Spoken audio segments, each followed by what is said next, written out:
আমার কোন আপত্তি নেই বাবা, এটা তোমার জন্য অপেক্ষা করছে। বোধিসত্ত্ব সিদ্ধার্থ বললেন, বাবা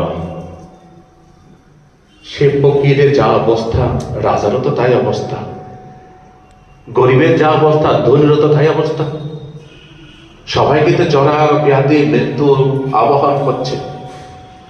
আপনি অনুমতি করুন আমি যেন সেই জরা ব্যাধি মৃত্যু দুঃখ থেকে যেন আমি রেহাইয়ের পথ বুঝে নিতে পারি।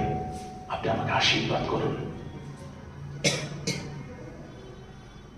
সে আষাঢ়ী পূর্ণিমাদের দিনে চললেন তার অশ্বকে নিয়ে, তার সারথী ছন্দকে নিয়ে সন্ন্যাস মহাবিনিষ্ক্রমণ করলেন। রাজপথের অর্ধেক দিয়ে নিজের দরবারে নিয়ে মাতার কেশ মুন্ডন করলেন। রাজকীয় আবরণ খুলে তার সারথীকে দিয়ে দিলেন, ছুটে চললেন। সে রাজকুমারের রাজত্ব ছেড়ে পথের দূরে সজ্জাকে বোধিসত্ত্ব গৌতম মেনে নিলেন।